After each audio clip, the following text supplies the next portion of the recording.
Hello students. In this video we will discuss on antibiotics. This is just continuation of the first part.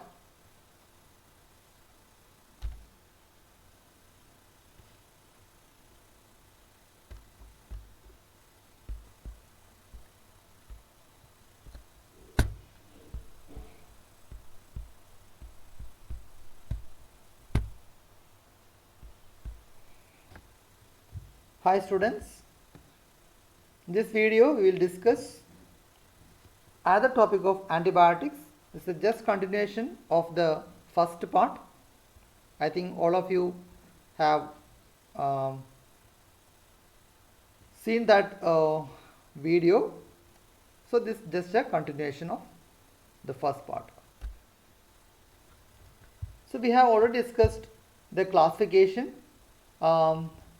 The next type of classification is based on the spectrum of their activity.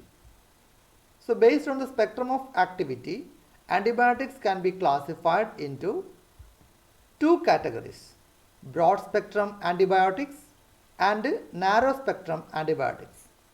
Broad spectrum antibiotics means they can affect large number of microorganisms including gram positive and gram negative bacteria. That means broad spectrum antibiotics are having broad spectrum of activity.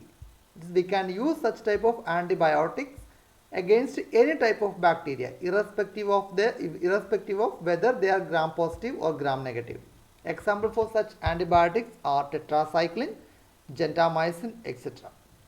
The next type is narrow spectrum antibiotics. They are selectively active against a certain type of bacteria, inhibiting a particular group of bacteria. That is, this type of antibiotics are active against only against some are only against gram positive bacteria and some are only active against gram negative bacteria. Okay, that means they are specific for certain groups of bacteria, or they can inhibit or they can kill certain type of bacteria. So they are called narrow spectrum antibiotics. They are example for such antibiotics are bacitracin, polymyxin, etc. You have to understand, you have to study the names of this type of antibiotics. Okay, you have to learn some of the or examples for some of these types of antibiotics. Okay. So next type of classification is based on the method of production. The third type of classification is based on the method of production.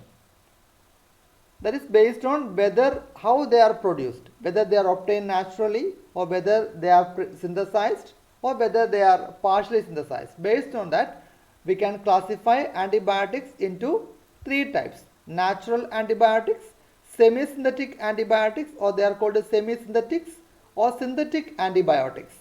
Okay, natural antibiotics, semi-synthetic antibiotics, and synthetic antibiotics. What are natural antibiotics? These are antibiotics which are produced by microorganisms naturally. They are naturally obtained antibiotics.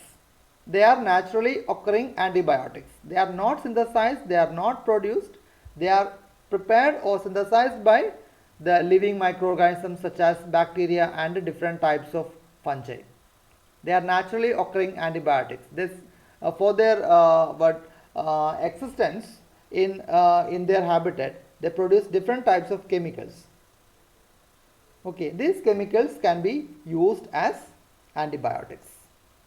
Okay, example penicillin, ampicillin, etc. These type of antibiotics are naturally produced or they are obtained from different types of microorganisms, especially bacteria and different types of fungi. Then second is semi-synthetic antibiotics.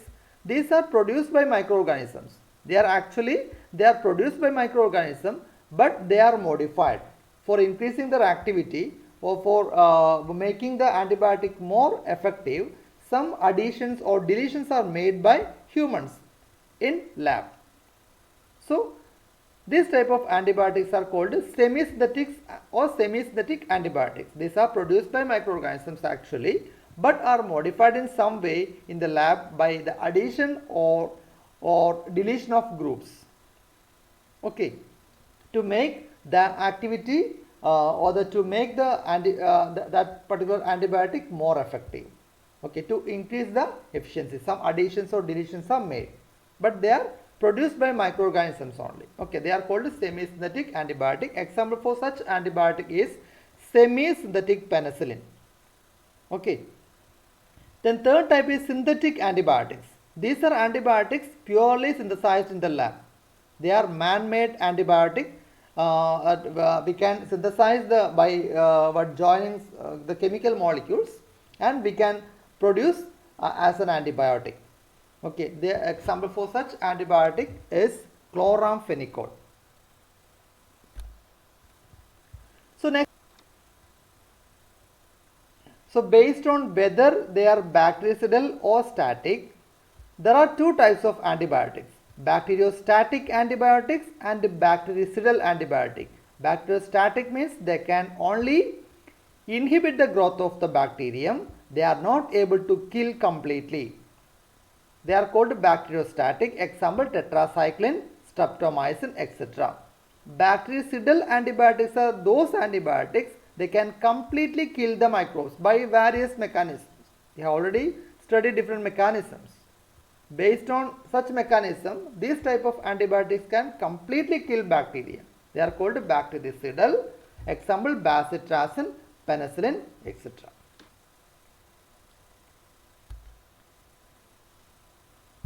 So based on the structure of antibiotics, there are different types of antibiotics. This is a main classification of antibiotics. The first is aminoglycosides. These antibiotics are polycationic compounds with a cyclic structure, and they mainly act on bacteria by inhibiting protein synthesis. They kill bacteria by inhibiting, the mechanism is by inhibiting protein synthesis. Here, amino sugars are attached by glycosidic linkage, and hence they are called aminoglycosides. In their structure, the amino sugars are attached by glycosidic linkage. That's why they are called aminoglycosides. They are mainly derived from Streptomyces, a group of microorganisms. They are called Streptomyces. Example, streptomycin, gentamicin, etc.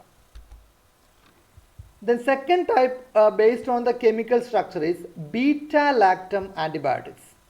These beta-lactam antibiotics have a characteristic beta-lactam ring in it. These antibiotics are having a characteristic beta-lactam ring. They specifically block the formation of cell wall.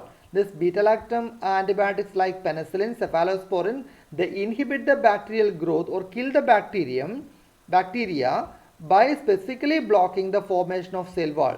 They prevent the organism from the formation of cell wall, and thus kill the bacteria. Example, penicillin and cephalosporins. The third type in that category is based on the structure of chemical structure. They are tetracyclines. This tetracycline consists of 4-membered ring. That is means tetra means 4, cyclines means ring. They are having 4-membered ring and originally derived from Streptomyces. Okay, they are originally derived from Streptomyces species. They are bacteriostatic. Static means they can only arrest the growth. They cannot kill the bacteria, but they are bacteriostatic but have broad spectrum activity. Even though they are bacteriostatic, but they are having broad spectrum activity. They interfere with protein synthesis. Then next is rifamycin. Rifamycin is another type of antibiotic based on the chemical structure. They are derived from Streptomyces mediterraneum, Streptomyces species only. It is active against gram positive and gram negative. That means they are broad spectrum, having broad spectrum activity. And this rifamycin is specifically active against mycobacteria. Mycobacterium is an organism. Mycobacterium tuberculosis is an organism that causes tuberculosis. So they are specifically active against mycobacterium species. Then next is macrolides. These macrolides include erythromycin, which consists of a large lactone ring. So macrolides consists of lactone ring linked with the amino sugars. The last group of antibiotics, they are polypeptide antibiotics. Polypeptide antibiotics are antibiotics having protein or they are proteinaceous, okay, made up of amino acid residues. These antibiotics are produced mainly by Bacillus species.